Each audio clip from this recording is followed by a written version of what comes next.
ഇന്ന് 1 കിലോ ഉള്ള ഒരു ടോൾ കേക്കാണ് കേട്ടോ ചെയ്യുന്നത്. ഇതിൻ്റെ ഫ്ലേവർ വന്നിട്ട് മിൽക്കി നട്ടാണ്. മോൻ്റെ 7th ബർത്ത്ഡേക്ക് വേണ്ടി അച്ഛൻ തന്ന ഓർഡറാണ് കേട്ടോ. അപ്പോൾ നമ്മൾ 2 5 ഇഞ്ചിൻ്റെ കേക്കിലായിട്ട് 1 കിലോയുടെ ബാറ്ററിന് വേണ്ടിയിട്ട് 4 മുട്ട ഉപയോഗിച്ച് കേക്ക് ബേക്ക് ചെയ്തിട്ടുണ്ട് കേട്ടോ. ഓരോ ടിന്നിൽ ചെയ്ത കേക്ക് 3 ലെയർ വീതം കട്ട് ചെയ്ത് മൊത്തത്തിൽ 6 ലെയറാണ് കേട്ടോ നമ്മൾ ഈ ടോൾ കേക്കിന് വേണ്ടി സെറ്റ് ചെയ്ത് കൊടുക്കുന്നത്. നമ്മൾ ഫില്ലിങ്സ് ആയിട്ട് കൊടുക്കുന്നത് വൈറ്റ് ചോക്ലേറ്റ് ഗണാഷ് കൊടുക്കുന്നുണ്ട്. അതുപോലെ തന്നെ ബദാമാണ് കേട്ടോ കട്ട് ചെയ്തിട്ട് കൊടുക്കുന്നത്. പിന്നെ കുറച്ച് ചോക്ലേറ്റ് കൂടെ ഗ്രേറ്റ് ചെയ്തിട്ട് കൊടുക്കുന്നുണ്ട്. കേക്കിൽ ഫുള്ളായിട്ട് തന്നെ ചോക്ലേറ്റ് ഗണാഷും ചോക്ലേറ്റും അതുപോലെ തന്നെ നട്ട്സും കൂടി ആയതുകൊണ്ട് തന്നെ ഇതിനകത്ത് കണ്ടൻസ്ഡ് മിൽക്ക് ആഡ് ചെയ്യുന്നില്ല കേട്ടോ. അങ്ങനെ നമ്മളിവിടെ 6 ലെയർ വെച്ച് ഇത് കേക്ക് ഒന്ന് ക്രം കട്ട് ചെയ്ത് ഉള്ളിൽ 2 സ്ക്യൂസ് കൊടുക്കുന്നുണ്ട്. അത്യാവശ്യം നല്ല ഹൈറ്റുള്ള കേക്കാണ്. അപ്പോൾ കേക്ക് സ്റ്റേബിളായിട്ട് നിൽക്കാൻ വേണ്ടിയിട്ടാണ് കേട്ടോ. കേക്ക് ഫിനിഷ് ചെയ്തെടുക്കുന്ന മുകൾ ഭാഗത്തായിട്ട് ഒരു ക്രീമി കളറും താഴെ ഭാഗത്ത് ഒരു ടീൽ ബ്ലൂ കളറുമാണ് കേട്ടോ കൊടുക്കുന്നത്. വീഡിയോയിൽ നമുക്ക് സ്കൈ ബ്ലൂ ആയിട്ടാണ് തോന്നുന്നതെങ്കിലും ഇതൊരു ടീൽ ബ്ലൂ ആണ് കേട്ടോ.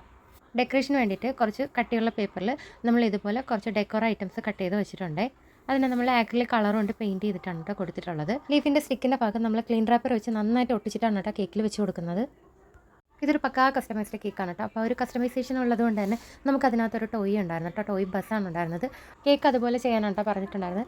നമുക്ക് ആ ഒരു ബസ് ഓൺലൈനായിട്ടൊന്നും വാങ്ങിക്കാനായിട്ട് അവൈലബിൾ അല്ലായിരുന്നു കേട്ടോ. അപ്പോൾ അതിൻ്റെ ഒരു കളർ ചേഞ്ച് ഞാൻ നോക്കിയപ്പോൾ ആമസോണിലുണ്ടായിരുന്നു. അത് കസ്റ്റമറിന് അയച്ചു കൊടുത്തു. കസ്റ്റമർ പറഞ്ഞു ഓക്കെ ഇത് ചെയ്താൽ മതി എന്ന് പറഞ്ഞിട്ടാണ് കേട്ടോ.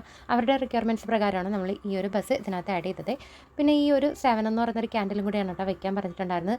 ഫോട്ടോയിലുള്ളത് ഒരു സിൽവർ ക്യാൻഡിലായിരുന്നു. നമുക്ക് കിട്ടിയിട്ടുള്ളത് ഒരു ഗോൾഡൻ ക്യാൻഡിലായിരുന്നു കേട്ടോ. ആ ക്യാൻഡിലിനെ നമ്മൾ സിൽവർ കളർ ഡസ്റ്റ് ഉപയോഗിച്ചാണ് ഈ ഒരു സിൽവർ കളർ ക്യാൻഡിലാക്കിയിട്ടുള്ളത്. അപ്പോൾ ബാക്കി ഡെക്കറേറ്റ് ഹാപ്പി ബർത്ത്ഡേയുടെ ഒരു ബാനറായിരുന്നു കേട്ടോ. അത് നമ്മൾ ഫോണ്ടനിലാണ് കട്ട് ചെയ്ത് വെച്ചിട്ടുള്ളത്. കേക്ക് അത്യാവശ്യം നല്ല ഹൈറ്റ് ഉണ്ടായിരുന്നു കേട്ടോ. അപ്പോൾ ഈ 2 സ്ക്യൂർ പോരാൻ തോന്നിട്ട് ഞാൻ സെൻറ്റർ കൂടെ ഒരു സ്ക്യൂർ കൊടുത്തിട്ടുണ്ടായിരുന്നേ. അപ്പോൾ ഇന്നത്തെ വീഡിയോ എല്ലാവർക്കും ഇഷ്ടമാവുമെന്ന് വിചാരിക്കുന്നു. ഇഷ്ടമായിട്ടുണ്ടെങ്കിൽ തീർച്ചയായിട്ടും സപ്പോർട്ട് ചെയ്യാം കേട്ടോ. അപ്പോൾ മറ്റൊരു വീഡിയോ ആയിട്ട് കാണാം. അതുവരേക്കും ടാറ്റാ.